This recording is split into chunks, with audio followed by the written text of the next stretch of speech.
ప్రభు నామానికే మహిమ కలుగునుగాక.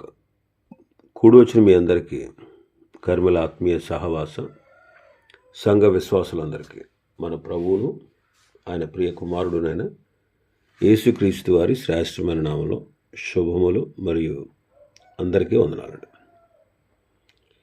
ఇర్మియా గ్రంథం 25వ అధ్యాయాన్ని మనం ధ్యానం చేసుకుందాం. ఇర్మియా గ్రంథం 25వ అధ్యాయం. ఈ అధ్యాయంలో ముఖ్యమైన అంశం ఏంటంటే యోధా దేశస్థులు చెరలోనికి వెళ్ళిపోవడం. యోధా జనాంగాన్ని ఎవరెవరైతే బాధించారో వారికి కలగబోవు శ్రమలు, ఈ విషయాలని మనం ఈ అధ్యాయంలో ప్రాముఖ్యంగా చూడవచ్చు. మొదటి 14 వచనాల్లో ఇశ్రాయేలీయులకు శత్రువుల రాజుల ద్వారా శ్రమలు మనం చూస్తాం. 15వ వచనం నుంచి 34వ వచనం వరకు శత్రు రాజులకు శ్రమలను చూస్తాం. మొదటి 3 వచనాలు మనం చూస్తే యోషియా కుమారుడును యోధా రాజును అయిన యెహోయాకీము 4వ సంవత్సరమున, అనగా బబులోను రాజు అయిన నెబుకద్రెజరు మొదటి సంవత్సరమున యోధా ప్రజలందరిని గూర్చి ఇర్మియాకు ప్రత్యక్షమైన వాక్కు. ప్రవక్త అయిన ఇర్మియా యోధా ప్రజలందరితోనూ యెరూషలేము నివాసులందరితోనూ ఆ వాక్కును ప్రకటించాను. ఆమోను కుమారుడును యోధారాజు నైన యోషియా 13వ సంవత్సరం మొదలుకొని నేటి వరకు ఈ 23 సంవత్సరములు యెహోవా వాక్కు నాకు ప్రత్యక్షమగుచూ వచ్చెను. నేను పెందలకడ లేచి మీకు ఆ మాటలు ప్రకటించుచూ వచ్చినను, మీరు వినకపోతిరి. 23 సంవత్సరాలు ఇర్మియా ద్వారా ఇశ్రాయేలీయులకు దేవుడు వర్తమానం పంపారు, కానీ వారు వినలేదు.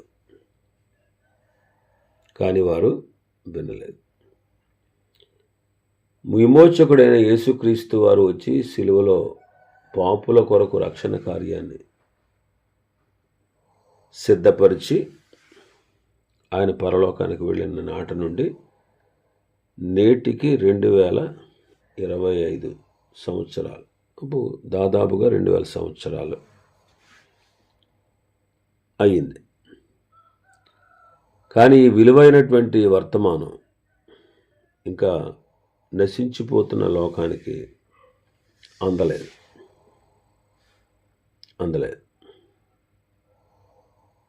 ఒకవేళ అందించిన చోట కొంతమంది మార్పు చెందారు, కానీ చాలామంది ధిక్కరిస్తూ ఉన్నారు. అందుకే సిలువను గూర్చిన వార్త నశించుచున్న వారికి వెర్రితనము, కానీ రక్షింపబడుచున్న మనకు దేవుని యొక్క శక్తి. కాబట్టి క్రీస్తును గూర్చిన వర్తమానం ద్వారా రక్షింపబడి దేవుని వాక్యాన్ని విని మనం వాక్యానుసారంగా ప్రవర్తించాలి.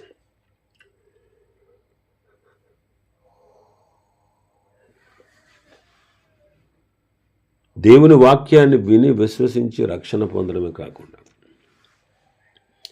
వాక్యానుసారంగా మన ప్రవర్తనను చక్కదిద్దుకోవాలి. అప్పుడు మనం ధన్యులమవుతాం. ప్రకటన గ్రంథం 1వ అధ్యాయం 3వ వచనంలో చదువుతాం, ఈ గ్రంథంలోని ప్రవచన వాక్యములు చదువువాడును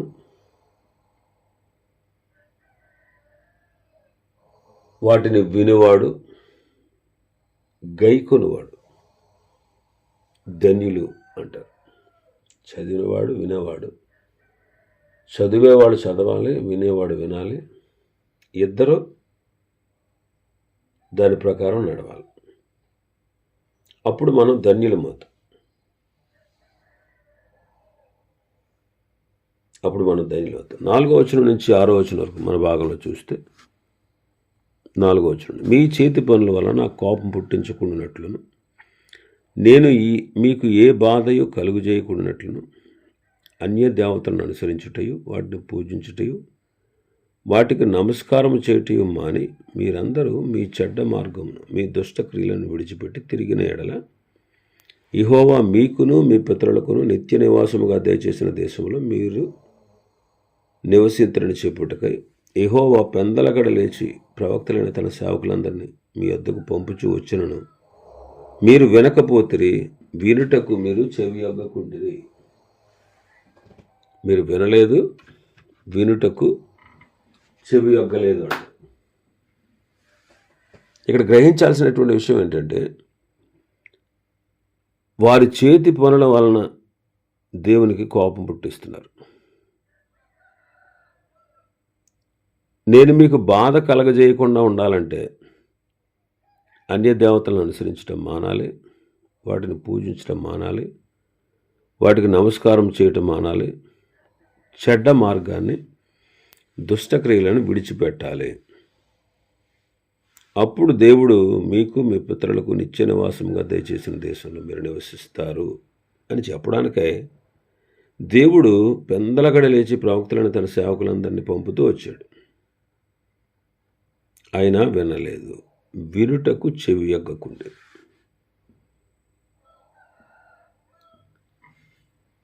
ప్రవక్తలను పంపించాడు ఆయన. పెందలగడ లేచి ప్రవక్తలను పంపించేవాడు. ఏమని చెప్పించేవాడు ఆయన? మీరు మీ చేతి పనుల వల్ల నాకు కోపం పుట్టించకండి. నేను మీకు బాధ కలగజేయకుండా ఉండాలంటే మీరు అన్య దేవతలను అనుసరించడం మానాలి, పూజించడం మానాలి, నమస్కరించడం మానాలి, మీ చెడ్డ మార్గాలు మీ దుష్టక్రియలు విడిచిపెట్టి నా వైపు తిరగాలి. అప్పుడే మీరు ఈ దేశంలో నిత్య నివాసముగా ఉండెదరు అని చెబుతూ వచ్చాడు. ప్రవక్తలందరి ద్వారా చెబుతూ వచ్చాడు. అయినా సరే వాళ్ళు వినలేదు, వినుటకు చెవియొగ్గలేదు. వారి చేతి పనుల ద్వారా ఆయన కోపం పుట్టించారు. ఏంటా చేతి పనులు అంటే విగ్రహాలు చేయడం, వాటిని పూజించడం, వాటికి నమస్కరించడం, వాటికి బలి నైవేద్యాలు అర్పించడం, వాటికి పిండి వంటలు చేయడం, వాటికి ధూపం వేయడం, ఇవి వాళ్ళు చేసే పనులు. వారి యొక్క చేతి పనుల వల్ల విసుగు పుట్టించారు, ఆయన కోపం పుట్టించారు. మీరు ఈ దేశంలో నిత్య నివాసముగా ఉండాలి అంటే మీ దుష్టక్రియలు మానాలి, చెడు క్రియలు మానాలి, చెడు మార్గాలను విడిచిపెట్టాలి, నన్ను సేవించాలని ప్రభు చెబుతూ వచ్చారు. ప్రవక్తలైన సేవకులందరినీ పంపించారు. అయినా సరే వారు వినలేదు.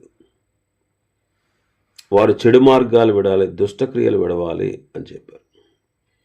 ఈనాడు మనం కూడా యేసుక్రీస్తు మార్గంలో నడుస్తున్నాం. మనం దుష్టక్రియలు విడిచిపెట్టాలి,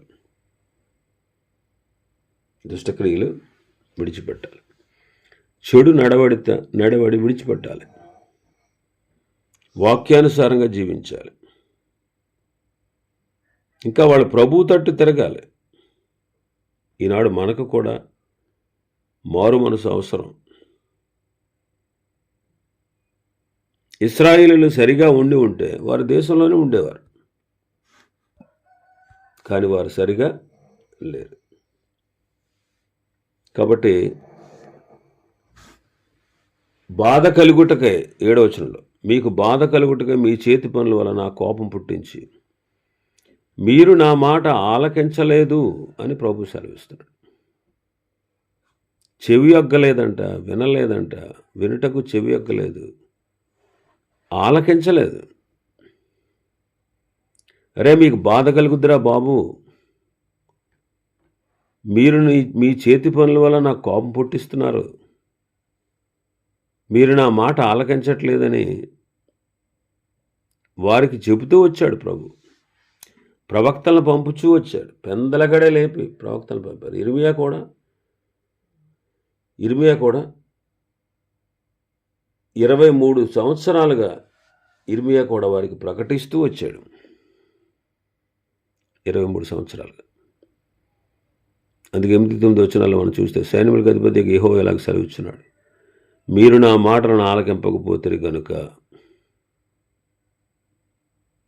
ఇంతకాలం నుంచి నేను చెబుతూ వచ్చినా సరే మీరు నా మాట వినకుండా చెవి యొక్క ఆలకింపకపోయినందువల్ల, మీ చేతి పనుల వల్ల, మీ దుష్క్రియల వల్ల, మీ చెడు మార్గాల వల్ల నాకు విసుగు పుట్టించినందువల్ల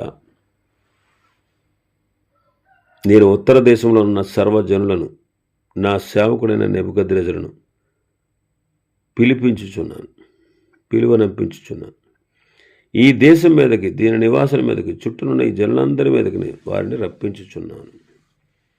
ఈ జనులను శాపగ్రస్తులుగాను, విస్మయాస్పదముగాను, అపహాస్యాస్పదముగాను, ఎప్పటికీ పాడుగాను ఉండజేసేదను. కాబట్టి మారు మనసు అనేది అవసరం మనకి. ప్రభు తట్టు మనం తిరగాలి, ప్రభు కార్యాల్లో ఏకీభవించాలి, ఆయన్ను సంతోషపెట్టాలి, ఆయనకు లోబడాలి, ఆయనకు విధేయులం అవ్వాలి.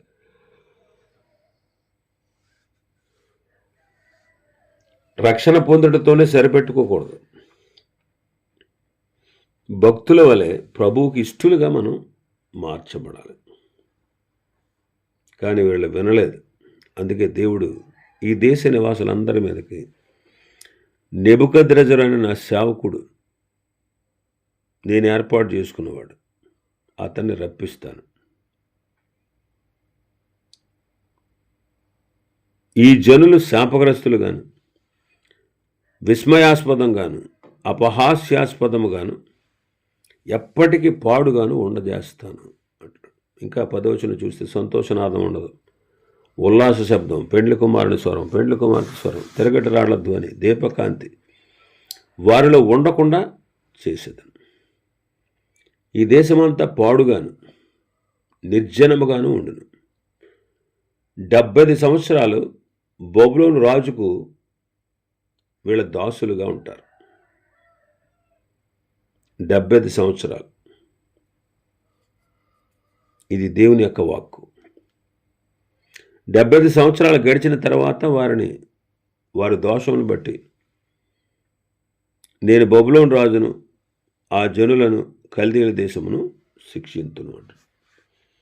కాబట్టి వారు ఇశ్రాయేలీయులు శిక్షా సంవత్సరాలు, 70 సంవత్సరాలుగా వారు శిక్షా సంవత్సరాల్లో ఉండి నెబుకద్నెజరు రాజుకు దాసులుగా ఉంటారు, పరాయి దేశంలో ఉంటారు 70 సంవత్సరాలు.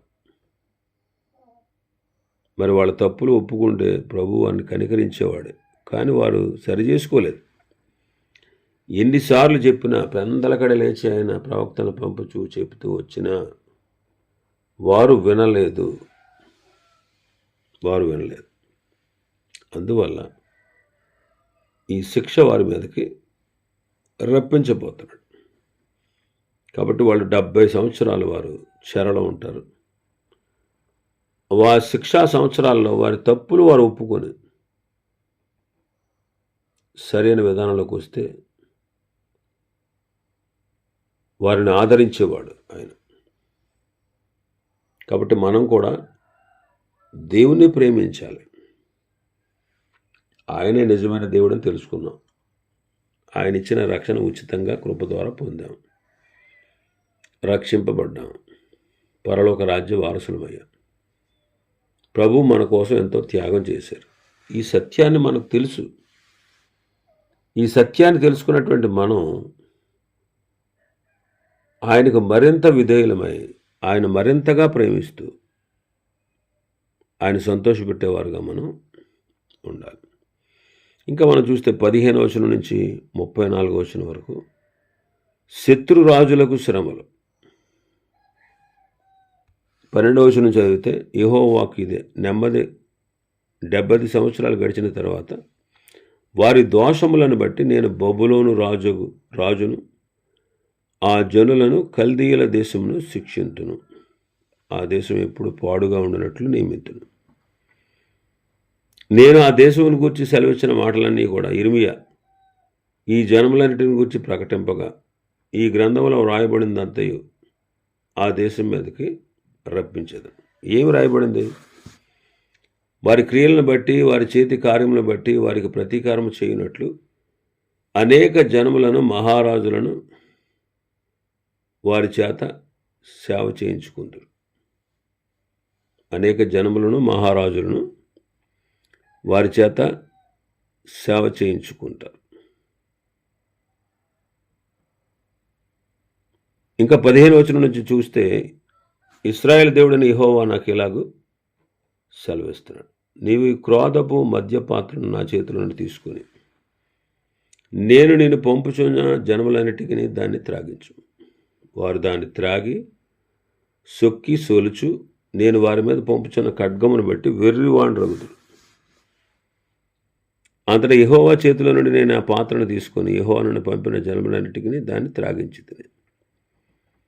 నేటి వలనే పాడుగాను, నిర్జనముగాను, అపహాస్యాస్పదంగాను, శాపాస్పదంగాను చేయుటకు యెరూషలేమునకు, యోధా పట్టణస్థులకు, దాని మహారాజులకు, దాని అధిపతులకు మీరు త్రాగించారు ఈ మద్యపు పాత్ర, దేవుని కోపం అనే ఉగ్రత గల మద్యపు పాత్ర.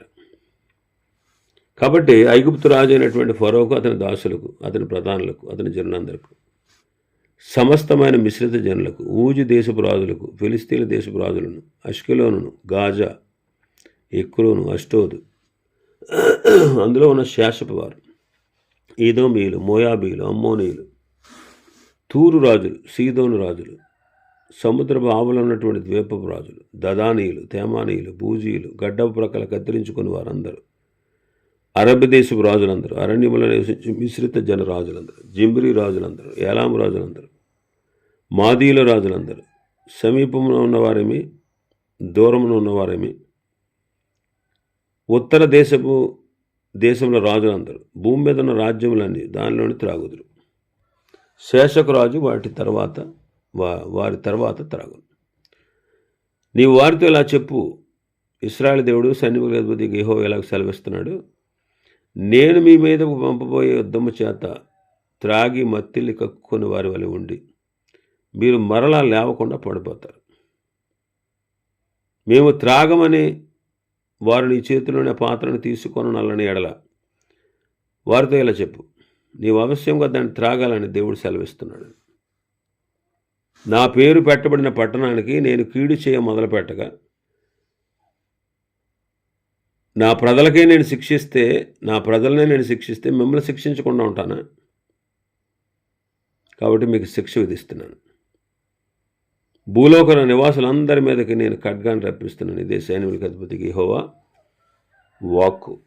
కాబట్టి నీవు మాటలన్నీ వారికి ప్రకటించేలాగా చెప్పవాలను. ఉన్నత స్థలంలో నుండి యెహోవా గర్జిస్తున్నాడు, తన పరిశుద్ధాలయంలో నుండి తన స్వరం వినిపిస్తున్నాడు, తన మందమే ఈ స్థలమునకు విరోధముగా గర్జిస్తున్నాడు. ద్రాక్షగానుకు త్రొక్కువారి వల్ల అరుచుచు ఆయన భూలోక నివాసులందరికీ విరోధముగా ఆర్భటించున్నాడు. భూమి అంతం నుండి సందడి వినబడును, యెహోవా జనములతో వ్యాజ్యమాడును. శరీరులందరితో ఆయన వ్యాజ్యమాడుచున్నాడు, ఆయన దుష్టులను ఖడ్గమునకు అప్పగించున్నాడు. ఇదే యెహోవా వాక్కు. సైన్యములకు అధిపతికి యెహోవా ఇలాగ సెలవిచ్చున్నాడు, జనము నుండి జనమునకు కీడు వ్యాపించున్నది, భూదిగంతం నుండి గొప్ప తుఫాను బయలు వెళుచున్నది. ఆ దినమున యెహోవా చేత హతులైన వారు ఈ దేశం నుంచి ఆ దిశ వరకు కనబడుదురు. ఎవరును వారిని కూర్చి అంగలార్చరు, వారిని సమకూర్చరు, పాతిపెట్టరు. పెంటవలే వారి శవములు నేల మీద పడి ఉండును. 15వ వచనం నుంచి 34వ వచనం వరకు శత్రురాజులందరికీ శ్రమలు. యెరూషలేము మీదకి దండెత్తి వచ్చిన వాడు వీళ్ళంతా. కొన్ని పేర్లు మనం చదివాం కదా. వీళ్ళందరూ కూడా ఐగుప్తు రాజు అయిన ఫరో, సమస్తమైన మిశ్రిత జనులు, ఊజు దేశపు రాజులు, ఫిలిస్తీ దేశపు రాజులు, అష్కెలోను, గాజా, ఎక్రోను, అష్టోదు దేశపు వారు, ఈదోమీయులు, మోయాబీలు, అమ్మోనీయులు, సీదోను రాజులు, ద్వీపపు రాజులు, దదానీయులు, తేమానీయులు, బూజీయులు, అరబీ దేశస్థులు, అరబీ రాజులు, మిశ్రిత జనం, జిమ్రి రాజులు, ఏలాం రాజులు, అందరూ మాదీయుల రాజులు, ఉత్తర దేశంలో ఉన్న రాజులు. దేవుని ఉగ్రత పాత్రను తాగాలి. వీళ్ళందరూ కూడా యెరూషలేము మీద దండెత్తి వచ్చిన వాళ్ళే. వీళ్ళందరూ యెరూషలేమును నాశనం చేయాలని చూసిన వారే. వీరందరూ యెరూషలేమును ఆక్రమించుకోవాలని చూసిన వారే. మరి దేవుడు తన ప్రజలను శిక్షించేటప్పుడు అన్ని జనులను శిక్షించడా, అంటే ఆయన్ని అంగీకరించిన వారిని శిక్షించడా? తప్పక శిక్షిస్తాడు. ఆయనకి ఎవరైనా ఒకటే, మనం లోబడితే మనల్ని దీవిస్తాడు, మనల్ని రక్షిస్తాడు. మనం ఆయన అంగీకరిస్తే ఆయన మనలో ఉంటాడు. కానీ ఆయన తిరస్కరిస్తే, ఆయన వద్దనుకుంటే శిక్ష తప్పదు, వాళ్ళెంతటి వాళ్ళైనా సరే. ఇప్పుడు వీళ్ళు ఏం చేయాలంటే, ఈ రాజులందరూ దేవుని ఉగ్రత పాత్ర తాగాలి. ఎందుకంటే దేవుడు తన ప్రజల్ని శిక్షించేటప్పుడు మరి అన్ని జనులను శిక్షించడం న్యాయాధిపతి ఆయన. ఎవరినైనా ఒకటి ఆయన ఎదుట అందరినీ సమానంగా శిక్షించేవాడు ఆయన. ఆయనకి పక్షపాతం లేదు. కాబట్టి వారిని కూడా శిక్షించాడు. తన ప్రజలైన ఇశ్రాయేలుని శిక్షించాడు, అలాగే అన్ని రాజులను కూడా శిక్షించాడు. ఇంకా 25వ అధ్యాయంలో 34 నుంచి 38 వచనాలు మనం చూస్తే, 34వ వచనం నుంచి 38వ వచనం, మంద కాపురులారా గోలలెత్తుడి, మొర్రపెట్టుడి, మందలోని ప్రధానులారా బూడిద చల్లుకోండి, మీరు మరణం నొందుటికి దినములు పూర్తి అయిన నేను మిమ్మల్ని చెదరగొట్టేదను, రమ్యమైన పాత్రలో మీరు పడతారు. మంద కాపురులకు ఆశ్రయ స్థలం లేకపోను, మందలోని శ్రేష్టమైన వాటికి రక్షణ దొరకకపోను. ఆలకించుడి, మంద కాపురుల మొర్ర వినబడుచున్నది, మందలోని ప్రధానులు గోల వినబడుతుంది. యెహోవా వారి మేత భూమిని పాడు చేసినాడు. నెమ్మది గల మేత స్థలములు యెహోవా కోపాగ్ని చేత పాడాయను. క్రూరమైన ఖడ్గము చేత, ఆయన కోపాగ్ని చేత వారి దేశం పాడు కాగా, సింహము తన మరుగు స్థనమును విడిచినట్లు, సింహము తన మరుగును విడిచినట్లు ఆయన తన మరుగును విడిచాడు. మంద కాపురులు గోలెడుతున్నారు. మంద కాపురులు ఎందుకని? దేశం పాడైపోయింది.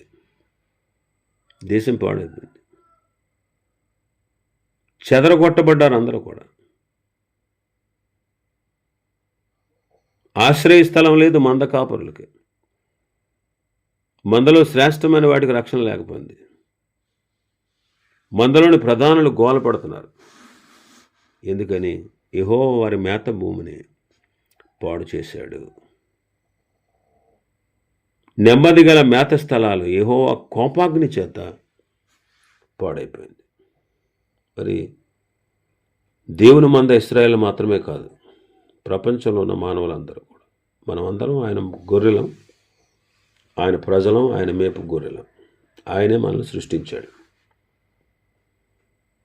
మరి ఈ మార్గం తప్పినటువంటి గొర్రెల కొరకు ప్రభువైన యేసుక్రీస్తు వారు మంచి కాపురిగా వచ్చి ప్రాణం పెట్టాడు. వెదకే కాపురిగా 2000 సంవత్సరాలుగా మనల్ని పట్టుకుంటున్నాడు, వెదకి రక్షిస్తున్నాడు, ఆత్మల కాపురిగా నడిపిస్తున్నాడు, విజ్ఞాపన కాపురిగా ప్రార్థన చేస్తున్నాడు, ప్రధాన కాపురిగా ఆయన రాబోతూ ఉన్నాడు.